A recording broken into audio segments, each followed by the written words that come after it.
Hello everyone, I'm Claire, welcome to my channel. Today I'm going to be reacting to the newest Holo release, their Cottagecore collection. If you've seen my video reacting to the Holo and David's Tea collab, or the recent Mooncat collection, then you kind of know what we're doing here. I'm not someone who gets PR from brands, and I don't buy every new collection right away, or ever, so I can't always do a swatch and review like some other creators, but I still want to be able to talk about new releases, so I like to go through each of the polishes, discuss how I feel about them, if they're going on my wish list to buy eventually, that kind of thing. I'll also talk about the collection as a whole, the general vibes, all of that, and with this one I also want to compare it to other Holo spring collections because we're starting to see some repetition. So let's get into it. Holo is a boutique nail polish brand based in the US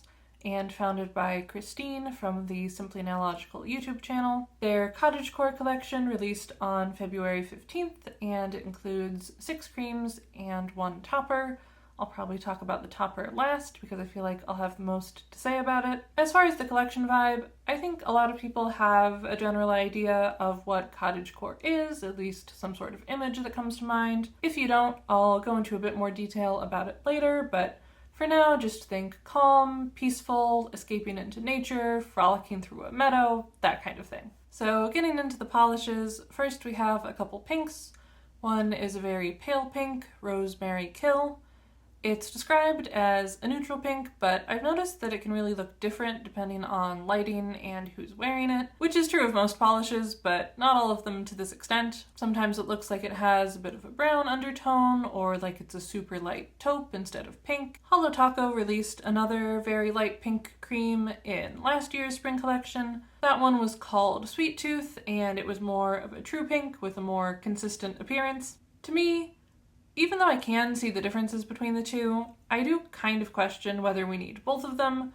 Like, I'm sure there are people out there who didn't like Sweet Tooth because it wasn't the most flattering on them, and Rosemary Kill works better. So I'm not going to complain too much because I'm happy for those people to have a super light pink that works for them. But personally, I would have maybe liked to see this spot in the collection go to something that creates a little more variety in the catalog. Putting aside comparisons though, I like the idea of really light polishes that aren't quite white. They can be a little softer and less stark than a pure white, and I think that Rosemary Kill is a nice version of that. I don't think I need it though. I don't wear light colors a lot, and I have Ivory Tower for when I want a white adjacent polish, so I can skip Rosemary Kill. The other pink is Nip in the Bud.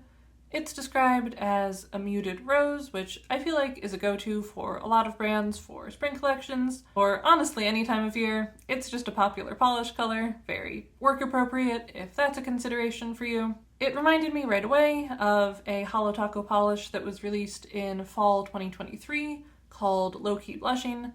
I actually have that one, though I don't wear it a whole lot. It's a little darker and warmer than Nip in the Bud, so I can see people preferring one over the other or wanting both. Interestingly though, it was pointed out during the launch livestream that there are actually a lot of parallels between the Cottagecore collection and the collection that Low Key Blushing is from, which was called Down to Earth. Both collections are mostly creams, and they have 2 greens, a muted pink, a muted purple, plus a couple other creams and a topper. And I do think it's kind of fun to see different takes on the same colors for different seasons. But of all the parallel colors, I feel like the pinks are the closest to each other, so it might have been nice to see something a little more distinct. And for me, since I already have Low Key Blushing, I don't really feel the need to get Nip in the Bud. I bought Low Key Blushing pretty early on when I was getting into nail polish, and I've since figured out my preferences a little bit more. Even though I think these types of pinks are pretty, I don't reach for them much, so I definitely don't need a second one. Moving on to the greens, the first is Time After Time. It's described as a pale, cool-toned sage green. This one, I would say, is pretty distinct from other Holo polishes, except maybe the other green in this collection. They have a pastel green, but Time After Time is much more cool-toned and muted, like a little bit gray. So it's just a very different vibe than a brighter pastel. I think Holo Taco has finally figured out what kinds of greens people actually like, because there used to be a lot of greens in the bottom sellers, but they were like olive greens or lime greens or other types of brighter greens. But when they do darker greens like Lost in the Woods or Modest Moss, and cool toned ones like Emerald City, those seem to do a lot better. And I think this lighter but still cool toned version will probably also be more popular than something like a lime green. I personally think it's pretty, but I'm more interested in the other green in this collection, so I won't be getting Time After Time. So the other green is called Touch Grass, and it's described as a cool-toned grass green, though I honestly feel like they only say that it's a grass green because of its name. It doesn't seem very grassy to me. It's another one that seems like it can look pretty different based on lighting and skin tone, so there are times that it looks more blue-toned or more green, but still never really saturated enough to be grass. To me, it looks like a darker version of Time After Time, so I guess I would call it a sage as well. And again, though those two polishes are kind of similar, Touch Grass is pretty distinct from existing Holo Taco creams. Most of the creams are significantly lighter or darker, and the other one that's kind of in between light and dark is not pressed, but that's a bright olive color, so really not similar, and it's being retired anyway. So definitely filling a gap with Touch Grass, and I really like it, so it's going on my wish list. But as I mentioned in my recent Mooncat reaction video,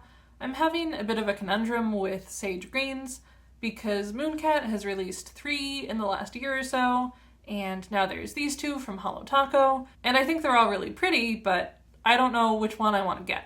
Partly because I'm not sure how this color will look on me, so I'm a bit hesitant to get any of them. And then they're all different formulas, so that's a consideration as well.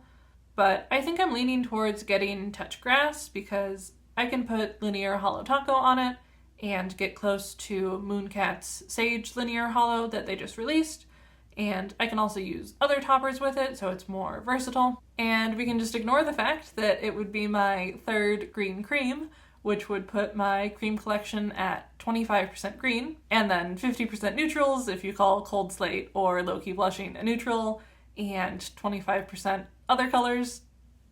Not unbalanced at all. If you have any opinions on which sage green I should get, let me know in the comments. The next polish is Skipping Stones, which is a super light blue cream, similar to Rosemary Kill in how light it is. Holo Taco has a bright pastel blue cream, but it's not nearly this light, so Skipping Stones is different from other polishes in the catalog. And I honestly don't have a ton to say about this one. Like, 2 years ago, Holo Taco released a rainbow of bright pastel creams, and then between last year and this year, we've gotten the super pale, almost white versions of pink, yellow, and blue. Remains to be seen if we'll get the super light orange, green, and purple, but I'm not someone who's interested in having a lot of super light colors. As pastels go, blue is probably one of my favorites, but Skipping Stones is a little too light for me. And then the last cream is Wild Child, which is a muted lavender purple. Definitely more muted than the other purple creams that Holo Taco has. I would say the only kind of similar muted purple cream from Holo Taco is Nightshade from that fall collection I mentioned earlier. But that one is significantly darker and doesn't quite have the gray undertone that I'm seeing in Wild Child. And then the purples that are a bit lighter also have more brightness to them, so they aren't too similar. I do like this one, and I think that if I didn't have Nightshade, I might consider it a bit more. But if I add another purple cream to my collection, I would want it to be more distinct from what I already have, so I'm skipping Wild Child. And now, the moment you've all been waiting for, Garden Party Taco. This is the topper of the collection. It has big, pearly white, flower-shaped glitters, and then also small purple to green iridescent glitters, pink scattered holo, and pink and silver reflective glitters. People have a lot of feelings about this one, and I'm not surprised because it definitely is very different than Holo Taco's other toppers. The other ones are very small holographic or reflective glitters, or iridescent shimmers, or flakes of some kind, like iridescent or metallic. This is the first one with glitters that are a very specific, interesting shape, which I think might make it have less universal appeal than some of their other toppers, and it's also just less versatile and makes more of a statement. Like, you're not just adding a little extra sparkle to a cream polish, you're saying, I want flowers on my nails. From what I've seen, some people are really excited for this topper, but there were two main negative reactions that I saw. The first was, I hope it's not like Starry-Eyed. Starry-Eyed is the one other polish with interesting glitters that Holo Taco has released. That one is a full coverage glitter polish where some of the glitters are star-shaped. I don't have it, but I saw a lot of people say that there aren't enough stars, and the ones that are there sink to the bottom of the bottle. So it's a lot of extra effort to fish them out and actually get stars on your nails. So people were worried that they would have a similar experience with the flower glitters. Based on the few reviews that I've seen so far, Nicole of Nicole Loves Nails said it's not too hard to get at least a couple flowers on each nail, and Stephanie/Polished Yogi and a couple others said that they did have a hard time getting the flowers out, so I guess it remains to be seen what the general consensus will be. But so far, I don't get the impression that Garden Party Taco is way better or worse than other big glitter polishes. It's just kind of a tricky formula generally. And the other main reaction that I saw was just that people didn't think it was cute. I noticed a lot of people saying it looks like something for kids or like something you would see at Claire's in the early 2000s. And it's not that they were anti-big glitter in general, but more that they hope Holo Taco does other big glitters in the future because they like the idea, but they just didn't like this specific one. As far as my personal opinion, I think it looks okay. It's a very specific look, but honestly, it's cuter on the nails than I expected when I just saw the bottle shots. But I will echo what some reviewers have mentioned, which is that you've got the really big flower glitters and then various really small glitters, so it might be nice to have something in kind of an in-between size to fill more space on the nail between the flowers. So I don't think that I'll be picking this one up because I can't see myself actually using it that often. The polishes in my collection that tend to get the most use are toppers, because the ones that I have work over so many different base colors and they can have such a different feel depending on how you use them. But I don't think that this topper has the same versatility, so I don't think it makes sense to add it to my collection. So those are all of the polishes, and now I want to talk a little bit about what I think of the collection as a whole, especially when it comes to the Cottagecore inspiration. Like I said before, I think a lot of people have a general idea of what Cottagecore is, but just to make sure that we're all on the same page, it's an aesthetic that can be applied to clothing and personal style, home decor, lifestyle, that kind of thing.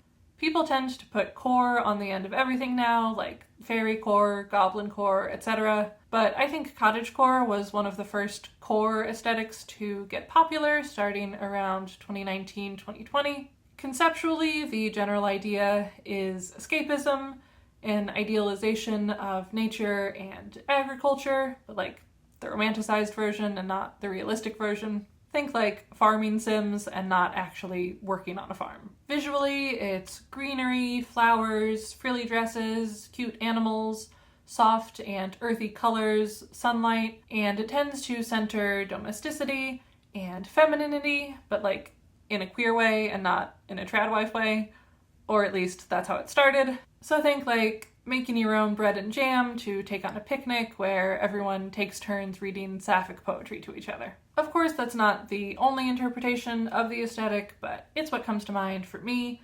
If you want to know more, I have a wiki linked down below that goes into a lot more detail. So thinking about how Holo Taco approached cottagecore, overall I think the color palette is okay. And it's not that I think any of the polishes don't fit, but more that I think there are some other colors that could help round out the palette, like some sort of mid-toned neutral, like maybe a cool-toned mushroomy brown could help bring in some earthiness. A mossy green could have been good, or maybe like a wicker basket or straw hat type of color. I also think that there's room for more brightness. Like, when you think of nature and flowers, they're not necessarily muted colors. Grass and leaves can be bright green, flowers come in a lot of colors like sunflower yellow or more saturated pinks. Holo Taco was going for very calm, cozy, muted vibes, and that definitely fits into Cottagecore, but those muted colors aren't the only direction you could go with the inspiration. It almost feels like they had the color palette first and decided to connect it to Cottagecore rather than deciding to do a Cottagecore collection and then figuring out the color story, if that makes sense. Also, the flower topper doesn't feel quite right to me. I understand wanting to do something with flowers for the theme, but when you're talking about escaping into nature, I don't know if white plastic flowers really give that feeling. I know you can only do so much with nail polish, and obviously all nail polish is kind of unnatural, but to me, the flower glitters just feel even more removed from actual nature. If I were to pick a topper for this collection, I might go with something like a gold reflective glitter or a gold scattered holo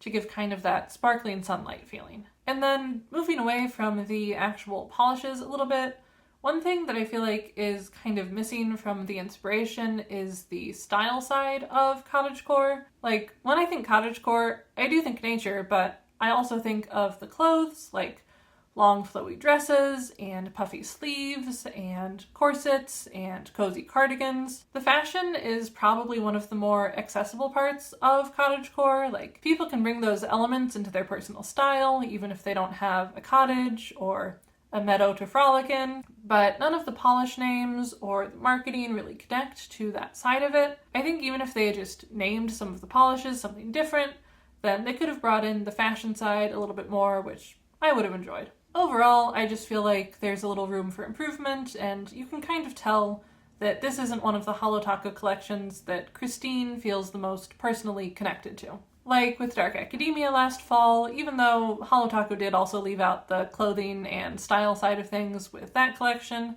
Christine spent part of the launch stream talking about her time in college and how she relates to the concepts behind Dark Academia, if not the visual aesthetic. And I thought that was a really solid collection, but I don't think she's really a Cottagecore girly. And that's okay. She has a whole creative team that helps her with the concepts for releases, and I think that it's good that she doesn't only follow her own preferences, because then we wouldn't get as much variety. But I just think the collections are like 10% better in some intangible way when it's a concept or color story that Christine is more enthusiastic about. Let me know if that's something that you've noticed too, or if I'm just making things up. And of course, all of this is just my opinion, so if you disagree, feel free to tell me in the comments. So the last thing that I want to do in this video is talk about Holo Taco spring collections through the years. This is Holo Taco's 6th year, so their 6th spring releasing polish. Their first 3 years, they did tend to release some creams in the spring, but they weren't necessarily spring creams, if that makes sense. They weren't always the pastels or light muted colors that brands often do for spring, and there weren't as many of them. But since 2023, they have done dedicated spring cream releases. It started with the Pastel and Don't Tell bundle, which was basically a bright pastel rainbow with 6 creams. Then last year was the Cookies and Creams bundle, which did feature a shimmer polish and a topper, but still had 5 creams. Not all of them were your typical pastels. There were a couple browns, but the others were on the lighter side. And now this year we have the Cottagecore bundle with 6 more creams. I'm not going to stand here and tell you that these collections are all the same or that Holo Taco is duping itself. These collections all have different vibes, and you can see the differences in the colors. You know, the top row is bright pastels, the middle row has a lot of variety with super light colors, a really dark brown, and a couple colors in between. And then the bottom is the muted palette from this year with a couple pinks, a couple greens, a blue, and a purple. So yeah, there are 4 pinks, but they're all different shades of pink. There are a lot in the blue-purple family, but they're distinct enough. I will say though that releasing a bunch of creams every spring can start to get old, especially because it seems like Holo Taco has designated fall and spring as the times to release creams. So you get lots of creams in those types of color palettes, but not as much in summery or wintry palettes. And I'm sure that those light pinks sell well, but from my perspective, I would rather have a pastel pink, a hot pink, a reddish pink, and a dark raspberry color, for example, instead of these 4 pinks that are all different but still kind of close to each other. Like, if this is the pink spectrum, then Holo Taco is mostly playing over here and just kind of ignoring all this space over here. And the same goes for the other colors, though maybe not to the same extent. So my hope is that going forward, Holo Taco switches things up a little, maybe does more specialty finishes in this kind of spring palette, like when they released the Pastel Linear Holo collection a few years ago. Or they could at least do something like the Dark Academia collection that was a mix of creams and specialty finishes. Then they could save a larger cream collection for the summer and do some really bright colors. And I know they usually like to do sparkly polishes in the winter for the holidays, but maybe there's room in January for some dark, moody creams. There's not necessarily anything wrong with the spring collections, but it would be nice to see more variety throughout the years. But yeah, I think that's all that I have to say about the Holo Taco Cottagecore bundle. I had a lot of thoughts, so thank you to everyone who's watching to the end. Let me know in the comments what you think of the Cottagecore collection or Cottagecore in general, how well Holo Taco fit the theme. You could also let me know if you picked up any of these polishes or added them to your wish list, or if you're skipping these ones. And if you enjoyed this video, I would love it if you would leave me a like or maybe even subscribe. Thank you so much to everyone who is already subscribed, and I'll see you next time. Bye!